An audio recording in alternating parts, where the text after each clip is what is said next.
ഒരു നല്ല വ്യക്തിത്വത്തിനുടമയായ ഒരു സ്ത്രീ എപ്പോഴും ഒരു പുരുഷന്റെ ഒപ്പം നടക്കുകയും ഒരു പുരുഷന്റെ ചാര നിൽക്കുകയും എപ്പോഴും അവന്റെ തോളിൽ കൈയിട്ട് നടക്കുകയും ചെയ്യുക എന്ന് പറയുന്നത് ഫ്രണ്ട്ഷിപ്പ് എന്ന് മാത്രം നമുക്ക് ഉദ്ദേശിക്കാൻ സാധിക്കുകയില്ല.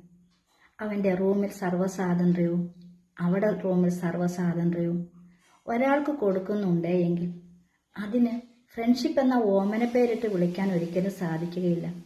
അതിനപ്പുറം ആ റിലേഷന് വേറെന്തെങ്കിലും പേര് കണ്ടുപിടിച്ചേ മതിയാവൂ. ഒരിക്കലും അതൊരു നല്ല ഫ്രണ്ട്ഷിപ്പ് അല്ല എന്ന് നമ്മൾ മനസ്സിലാക്കണം.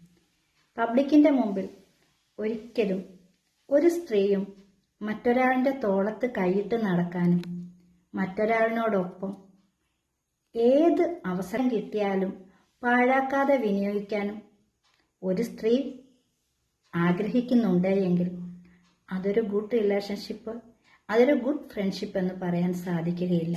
ആ ഫ്രണ്ട്ഷിപ്പിന് അപ്പുറം ബന്ധമുണ്ടെന്ന് മാത്രം മനസ്സിലാക്കുക.